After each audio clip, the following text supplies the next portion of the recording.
The incredible story of George Papadopoulos. Listen, your story is quite a story. What is President Trump going through right now? He's going through the continuation of what we call in America a witch hunt. He had the entire U.S. and foreign intelligence services around the world spying on his campaign. This is something that's now well documented in court filing. The federal system does not want him running for president. They don't want him to be the nominee. They don't want him to have a chance at a second term. Trump has raised over $10 million in campaign fundraising, and his poll numbers have gone through the roof. But does this charade have anything to do with the fact that President Trump seems to be less lenient to the will of the deep state than all the other presidents? What he basically highlighted is how opposed he is to the neoconservative America Last foreign policy that has really created such disasters around the world. I measure success by stability. When there's no war, that's a good thing in my eyes, right? When George W. Bush was president, Putin invaded and occupied Georgia. When Obama was president, Putin occupied and invaded Ukraine, where he took Crimea. When Trump was president, Putin invaded no country. When Biden became president, Putin started his war. Make America great again. It should be something that everybody wants. That's American, or foreigners that have gone to live in America, that become American. Shouldn't it be something that everyone wants? The Democrats don't want it. Why? And it's something that's very saddening for myself as an American citizen, somebody who loves this country, to see how divided America has come based on religion, skin color, ethnicity, or domestic ideology. So it's in your interest, if you're an Italian or a German or a French or a Greek, to have Trump in office, because he's going to make sure there's a ceasefire and a peace agreement. If you want the war to continue, just look at what the Democrats and what DeSantis is talking about.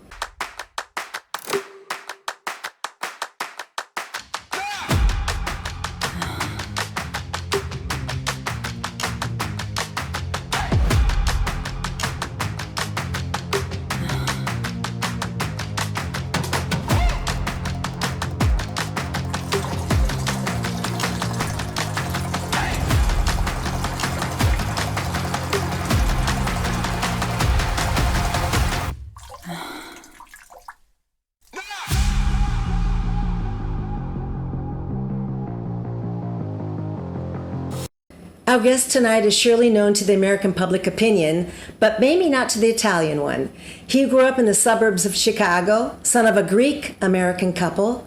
George Papadopoulos graduated from DePaul University in 2009. In 2011, armed with a master's in security studies from University College London, he became a researcher at the Hudson Institute. In early March 2016, George landed a role as a foreign policy advisor for the Donald Trump presidential campaign. On October 5th, 2017, after FBI investigations, George Papadopoulos pleaded guilty to making false statements to FBI agents relating to contacts he had with agents of the Russian government while working for the Trump campaign. In December 2020, George Papadopoulos was fully pardoned by President Donald Trump. In 2019, Hollywood producer Stephanie A. Frederic produced a TV series called Papa, not yet released, telling the incredible story of George Papadopoulos.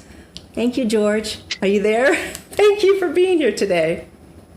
Thank you so much for having me, Heather. Really looking forward to this. Listen, your story is quite a story.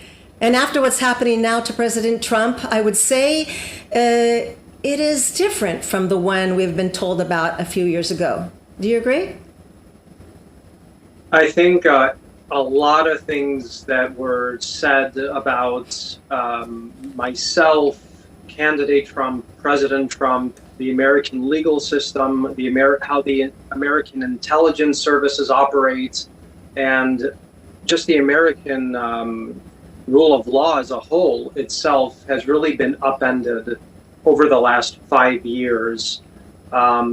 We began a story in which I was really characterized, along with candidate Trump, President Trump, as Russian agents of some nature that were up to no good. But moving forward, you understand that that has been completely debunked. And there are new investigations right now looking into the truth of the matter. And it's a scandal that is continuing to rock America to this day. You have always had a theory about what really happened to you. You wrote a book, Deep State Target, that lays out a different version of the events which occurred to you. You wrote that you were set up in a series of traps laid by the FBI, the CIA, and foreign intelligence operatives. You wrote, and I quote, "This was not a Russian operation. This was a British-Australian operation. The Israelis helped. The entire federal investigation of Trump had its origins in dirty tricks masterminded by a group of foreign and U.S. intelligent entities." Can you explain what happened to you? Well, that was a very good summary of a very complicated situation. But the easiest way I can explain my background, how I got involved, and what I think was really going on. I came from a background in which I really worked with establishment type of Republican officials. For 5 years in Washington, most of my colleagues worked with President Reagan, President George W. Bush, his father, President George H.W. Bush. Mm-hmm. And those were really mentors of mine, colleagues all throughout my 20s that really didn't like outside candidates like Donald Trump, Ben Carson, another individual I advised. And as soon as Donald Trump came down those escalators in 2015, I decided I wanted to go with the candidate that I thought had a chance to win. I thought that candidate Trump had a new vision, a bold vision for America as an outsider, somebody that was really going to address a lot of issues that were affecting not only America, but the world. Back then you had ISIS, cutting people's heads off. You had, various economic crises. You had the potential with conflict with China. And you heard a candidate who was coming from the outside who wanted just to shake things up. And I was in contact with their campaign early. I decided to first join another presidential campaign, Ben Carson's. He dropped out. And as soon as I joined Trump's campaign, because of how bold and outside thinking he was, that's really when all of these spies and setups really began. And I could explain why I believe foreign governments did not want a candidate like him as much so as the American government didn't want it either. Well, they still don't want him, as we're seeing now. Let's talk about what is happening now, in fact, because I think we are facing something similar with President Trump. What is President Trump going through right now? He's going through the continuation of what we call in America a witch hunt. Meaning a selective and politically motivated targeting of a political opponent. And he's gone through this since he went down those escalators, as I mentioned, when I joined his campaign in March of 2016, when he had the entire U.S. and foreign intelligence services around the world spying on his campaign. This isn't something that I'm saying. This is something that's now well documented in court filings. This is something that the president himself has discussed for years. So now moving forward, the subtleties are gone. The federal system does not want him running for president. They don't want him to be the nominee. They don't want him to have a chance at a second term because they are fearful of him taking revenge on the same system that has now indicted him, jailed his former associates, turned his life upside down and the country by extension. And that's what he is going through right now.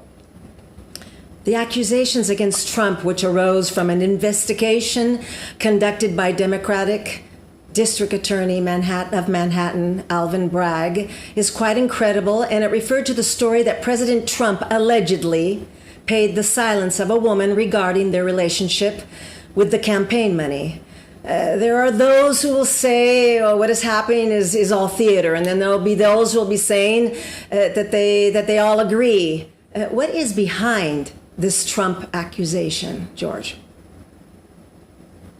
So this is a personal matter between two grown adults who had some sort of agreement in which personal money, not campaign money, was allegedly given to this woman, Stormy Daniels, for silence or not to discuss an alleged affair, which she has recently come out publicly in a newly disclosed letter suggesting that the affair. I read it. I read the letter. She said that she had nothing to do with him. I mean, that she didn't receive. It's she actually it. quite fascinating. And no. And there's a reason, Heather, that not only conservatives in America, but also even liberals in America, including legal analysts on CNN and MSNBC, while they might be fired up about Trump being indicted, they also understand how baseless and weak the underlying and underpinning legal theory is that resulted in the first ever indictment of a president. So just so your viewers understand what's happened since the indictment, Trump has raised over $10 million in campaign fundraising, and his poll numbers have gone through the roof. Yeah, they're sky high. All I of know. his competitors. So there's a complete misunderstanding around the world, because I follow the global media about how they're showcasing what is happening. In fact, this is making him stronger than ever because the American people are seeing through this fraud. Yes, I'm noticing. But does this charade have anything to do with the fact that President Trump seems to be less lenient to the will of the deep state than all the other presidents? I'll tell you something, Heather, about the system in Washington, based on my experience there before ever getting into presidential campaign politics. There's an entrenched bureaucracy within Washington that wants to maintain power. It's a very highly paid job status as well, to be a lobbyist, to be an advisor, to be a think tank analyst that gives advice to members of Congress, to the State Department, to the President of the United States himself. When you have a candidate and a president like Trump who was not beholden to these individuals, to the lobbyists, the special interest, because he's a self-made person, call him a billionaire or multi-billionaire, whatever you want to call him, that threatened these individuals' position of power. And that's something that they could not stand, that they were cut out of all the major decision-making moments over the last 4 years, obviously during the Trump administration. And that's something that weakened them, but they wanted revenge as a result of. So Trump didn't bow to the plans of the deep state, and neither to the geopolitics vision of the neoconservatives and of the liberals, their counterpart of the Democratic Party. Is he paying dearly for this determination? It's a great point you just made. Recently, he gave a very interesting interview to Tucker Carlson, who's a very highly respected, highly rated cable TV show host here in the United States. They still exist? They still exist? Yeah, they still do. And what he basically highlighted is how opposed he is to the neoconservative America Last foreign policy that has really created such disasters around the world, not only for the United States taxpayer, but also to the tune of millions of lives, endless treasure lost, failed nation building, and strained alliances within Europe, Asia, and the Middle East that we are now seeing a tectonic shift away from America as a result of. So what Trump wanted to do and what he still wants to do, and why I think foreign policy is going to be such an important topic during the next 2 years leading up to the election, is because the world has come upside down. And what's happening in Ukraine and Russia and China and possibly Taiwan, Iran, is all going to affect not only Europe, but the United States. And I think Americans think Trump is the right leader to stabilize the situation. He is, but one question. Why does President Trump frighten the Democrats so much? Why are they so frightened of him? I think they frighten him because actually he's had a series of successes without the need to consult the so-called deep state that we just talked about. He's a loose cannon if you will, but when he was president, we had a series of foreign policy successes. I measure success by stability. When there's no war, that's a good thing in my eyes, right? I agree. Okay. Bravo. And so your viewers understand something. This is a very important thing I want to discuss about foreign policy and Trump. Yes. When George W. Bush was president, Putin invaded and occupied Georgia. When Obama was president, Putin occupied and invaded Ukraine, where he took Crimea. When Trump was president, Putin invaded no country. When Biden became president, Putin started his war. And that's something that when you actually lay out that fact to the mainstream media or to liberals or to Democrats, their mouth drops and they have no answer. But that is what he was able to accomplish. And it's something he was able to do without the bureaucracy. And I think that's what makes the Democrats and the Unit Party afraid of him.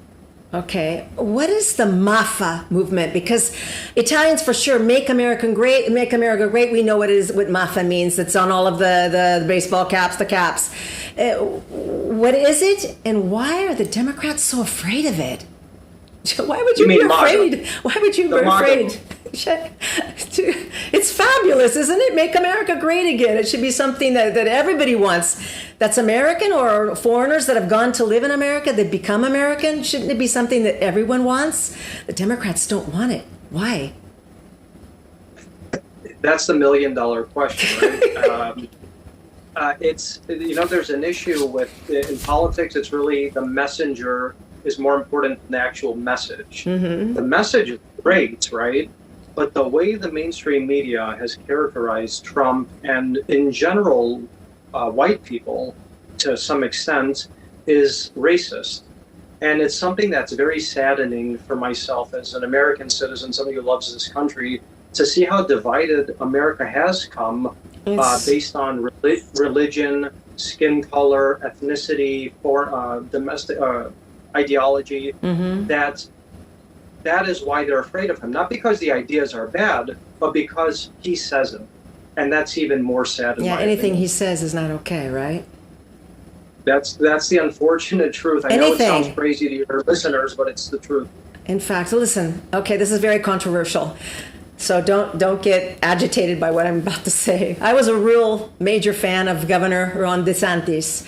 But after his U-turn regarding Ukraine, I'm not anymore. While DeSantis was serving at Guantanamo, he found himself in the throes of a hunger strike by detainees. One of the prisoner commanders sought advice to end the strike from DeSantis, who suggested proceeding with force feeding.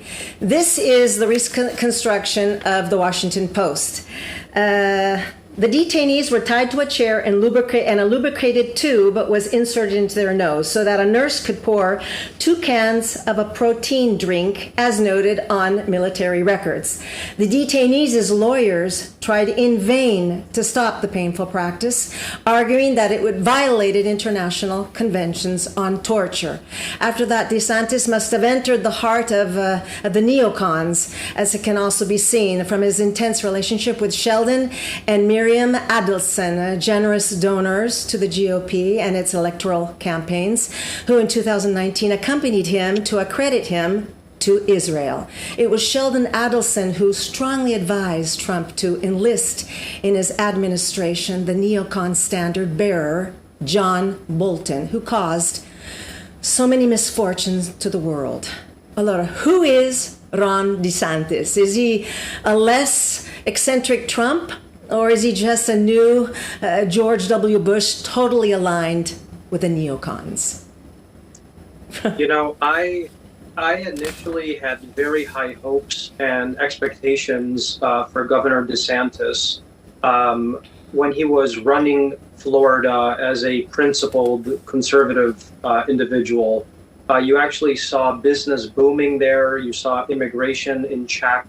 And you saw a relatively stable state with a series of successes. Loved by everyone. Totally loved. And he won re-election by a landslide. I know. But the moment he began to flirt with running for president, and he started to discuss global ideas, not Florida ideas, that's when people put a brake on potentially supporting him, because while many in the media around the world, and if you listen to the liberal media in America, you would think that Trump is a pro-war, America fascist, or the MAGA movement is dangerous and they want blood. And actually, it's the exact opposite. Trump does not want war. No, he does not. He wants stability. He wants transactional relationships with countries. He wants all countries to deal at a bilateral level, and for sovereignty to be the preeminent basis for any relations between two countries, while DeSantis has already begun to discuss a war with Russia and Ukraine, right. Endless financing to Ukraine. He has a very checkered past at Guantanamo Bay, and in my opinion, I do believe he is a little clone of George W. Bush, and that's something America and the world doesn't need right now. I totally agree. I mean, I put the Donald Trump because has that type of way of talking to the public and being very visceral. But you're right. He is a mini George W. Bush, unfortunately. Wow, talking on this, you said it before, but I'm going to ask you again. Do you think that with Donald Trump president, the war in Ukraine would have never happened? Or maybe it would have lasted just a few months? So as I mentioned, when he was president, Putin didn't dare to invade any country. Actually, NATO was at its strongest. And by strongest, it doesn't mean that NATO was arming itself to the teeth to threaten Russia. It just means that he believes in the principle of peace through strength. Meaning, when you're strong, when America is strong, adversaries don't look for problems. That's the simple principle. And Putin did not dare to invade Ukraine or any other country for that matter. In fact, most adversaries around the world were in fear of doing the wrong thing, and they just laid back. So I think if Trump does get reelected, that I believe he is looking as one of his first priorities to negotiate not only a ceasefire, but also a peace agreement in Ukraine. And I know that our European friends are more interested in that than even our American here, because that's in your backyard. I know. And Italy... Well, not in my backyard. I'm in Hong Kong. The Italians for sure. Yeah, but not Italians. European. Yeah, the Italian. Exactly. So it's in your interest, if you're an Italian or a German or a French or a Greek or whatever, to have Trump in office, because he's going to make sure there's a ceasefire and a peace agreement. If you want the war to continue, just look at what the Democrats and what DeSantis is talking about. Endless financing, raising taxes, shortages of gas, food crises, energy crises, and potentially a nuclear conflict. And nobody wants that. No, not at all. Since the Biden presidency started, we've seen a constant worsening of safety and poverty in the United States, especially in the big cities like Los Angeles, San Francisco, New York. The episodes of robberies and violence during the daytime are quite often. Why is this happening? Why? It's a very good question, and the main reason that this is happening is first and foremost based on what I mentioned about this division in America today that's being pushed by Biden. There's an aggressive rhetoric that comes out of the Biden administration regarding conservatives or non-liberals, in which they're viewed as threats. He's characterized MAGA supporters, meaning 75 to 80 million Americans, as potential domestic terrorists. Now, when the President of the United States uses inflammatory rhetoric like that, you will see an uptick in violence, because you're going to embolden individuals to target your fellow Americans who are deemed potential threats to your own safety. That's the first point. The second point is that there's also been this attack against police in America, the so-called defund the police movement in major cities like New York, Chicago, Los Angeles. America's three greatest cities and largest cities have all Democrat mayors who are pushing to fund the police, and by a result, you have chaos in the streets, and it's all related to messaging and this defunding the police movement. I'm frightened to come to the United States. You know, I haven't been there for 4 years, and I've seen everything that's happening. It just doesn't look serene. It looks like there's chaos everywhere. Another question, George. Democrats are pushing the gender culture exceedingly into schools as if it were a fundamental priority. Why and what is behind this? Because there is something behind this.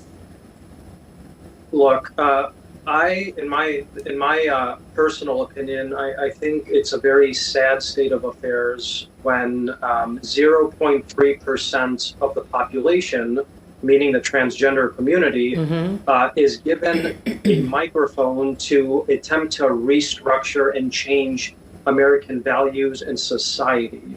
Now, there's no one should tell anybody how to live, who to love, what to do in their private life. That's my personal opinion. I think most Americans would overwhelmingly agree with that.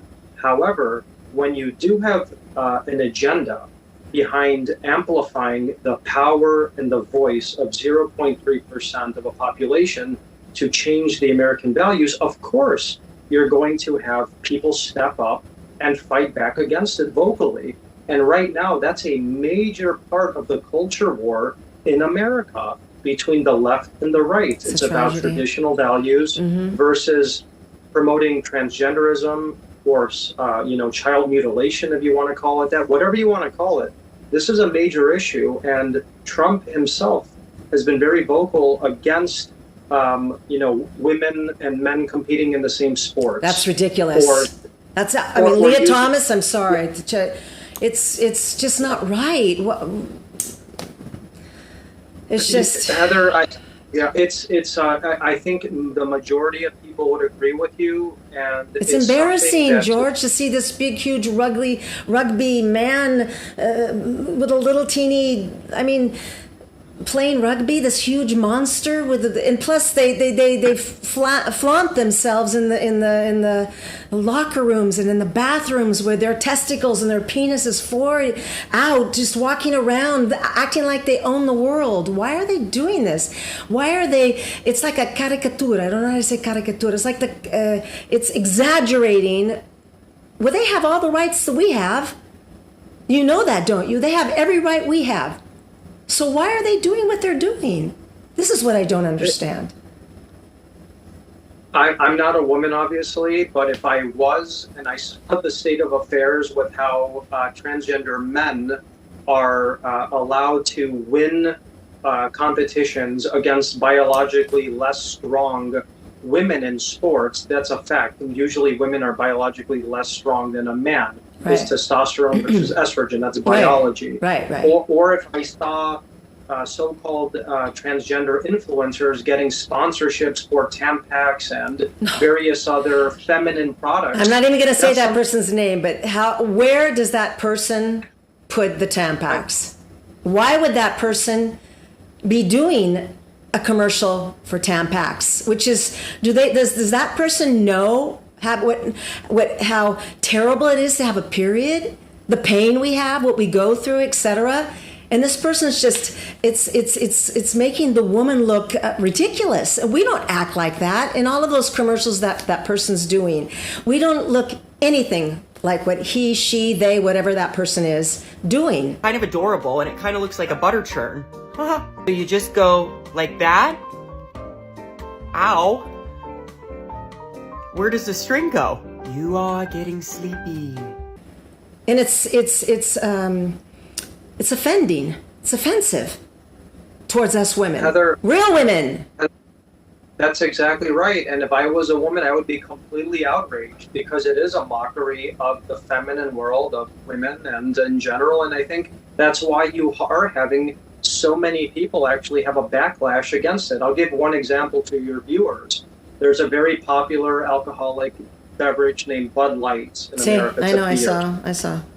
And that wanted to go all in with this so-called transgender movement and promote it. And all of a sudden, so many Americans were furious with it. They decided to boycott it. I know. The stock price is collapsing. And it just is really showing the kind of backlash, not only in my opinion, but in the pocketbooks and in the voices of so many others around the world. I mean, seeing a person impersonating a person, I'm going to call this person a person, impersonating a woman in a bathtub with all the bubbles, doing the commercial for Bud Light is ridiculous. Because first of all, as I said before, we do not act that way. And second of all, what is this? What are they trying to push? And you're totally right. Boycott Bud Light, right?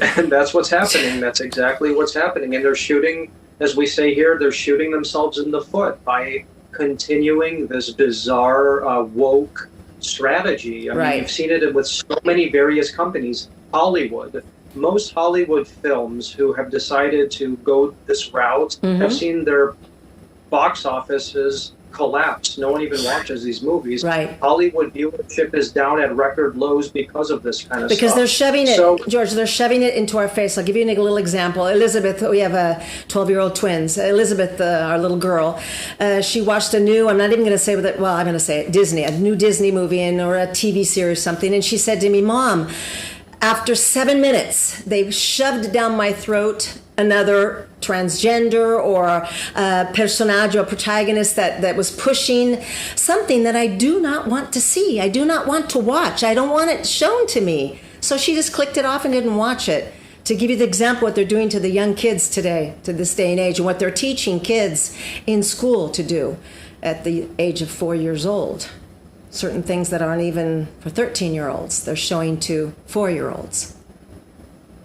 My wife and I we're hoping to have a family soon, right? We want kids, obviously, and to bring beautiful kids into this world. But when you do see the situation, like you just mentioned regarding what your child is saying, you hear that all around the country and all around the world. What kind of world are we bringing our children into? And that's why so many people are also not only boycotting brands because of this kind of nonsense, but they're also beginning to homeschool their children. They want to teach their kids the values that they were brought up with, which are just common sense traditional values, because the public school system here in major cities like Los Angeles, Chicago, New York has gone so left that parents are afraid to know what their kids are actually learning today. And there's teachers saying to the kids, don't say this to mommy and daddy. Yes. Don't go home and say anything to what we're talking about. I mean, our kids are homeschooled. They've been homeschooled for almost 8 years now, Elizabeth and Dylan. And I'm in Hong Kong, which doesn't have what's happening right now in the United States. So, George, at this point, what are your plans, Hollywood or politics? Because I was going to ask you a question about politics before, but first answer me about Hollywood or politics. What are your plans? Well, my wife is the actress among many other talents that she has, and she's the beautiful Simona. My beautiful Simona, who was on your show. And yes. Really she's making a name for herself in that. So she's definitely going to be the Papadopoulos in Hollywood. I think she's also very politically active. But right now, politics for me is something that is my passion. It's something that, for the first time ever, really feels that it's more entertainment than Hollywood. So you have political influencers or political people who are having a louder voice than even Hollywood actors when it comes to politics for the first time. Before, it used to be what Brad Pitt or what, Steven Spielberg said about politics would affect a presidential season. Now no one's really caring. So things are changing so quickly, and it's very interesting to see how social media has changed that a lot too. This has nothing to do with our interview. Give me you were sitting with just absolutely no expression on your face. I saw an interview many, many years ago, and the interviewer, the journalist, was drilling you. And then he called you mommy's little boy. What was going through your mind at that moment? What did that have to do with anything with what you were talking about? Do you remember that interview where he called you mommy's little boy, that you ran to mommy? I mean, how can you say that? I mean, I'm asking you this because I couldn't, my jaw dropped, and I'm not even related to you, but I felt for you. I thought it was one of the most ridiculous questions and so promiscuous. Why would he ask you that? Why would he say that? And I love the expression on your face, which was nothing. It was stonewall like that. You just sat there and just didn't let him get to you. He was puncturing you, pin cushioning you, and you just didn't say a word. You just stared at him. What was going through your mind, really? Heather, I'll be honest with you, I don't remember that particular interview. I know I had a lot of weird questions asked my way. I probably blocked it out. Okay. Oh, good, because he said it to you, and it was, even if you are mommy's boy, or even if you do have a good relationship with your mother, why would he say it as if it was something bad? I just didn't understand that. He was wasn't very nice to you, but you were just perfect. You were absolutely perfect. I think maybe what you mentioned is maybe they were showing text messages of like some FBI people who were saying something about my family. Was that it, or was it an interview? I'll have to double check. But regardless, I heard so many crazy questions, so many false. I think it was the FBI was teasing or something, being very facetious towards you and your mother. But it's just the way he said it and the way you looked at him. I thought your facial expression was priceless. I mean, look, these people have their agenda and their gotcha questions, and you do really need to, fight back against them. And that's something that I had no training in going back those years, and I just was myself, and it's something I wouldn't change. So I'm glad. You were genuine. You are genuine, George, and that's something very positive. That's something that's not in Washington. You do know that, don't you? I know it to the fault, and that's something that fortunately I think is coming back into fashion, into style now, to really be an authentic person who's not rehearsed, who speaks from their heart, can also articulate what they want to talk about, but doesn't look like a robot doing it. Right. And that's something that I guess just who I am, and I'm going to continue to be that. George, I don't know how to thank you. Thank you so much for being my guest on Heather's View, and giving me your view, which is very, very important also, not only for the American public, but also for the Italians that have no idea really what's going on. I mean, they hear, but you're telling them exactly what's happening. So I really, really thank you very much.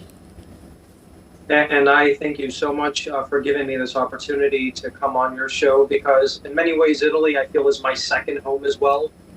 We spend a lot of time, my wife and I, in Italy. Obviously, she's Italian herself, and it's really a privilege to get a chance to speak to an Italian audience. Not only an Italian audience, obviously, but for Italians who watch this program. So I hope they learned something that they didn't know before about America and what's happening in the world. And it was a real pleasure, Heather. Thank you again. Thanks again, Heather. Bye-bye. Appreciate it. A big kiss, un grande bacio a Simona. Absolutely. We'll let her know. Thank you so much. Okay, thank you. Bye-bye. Thank you.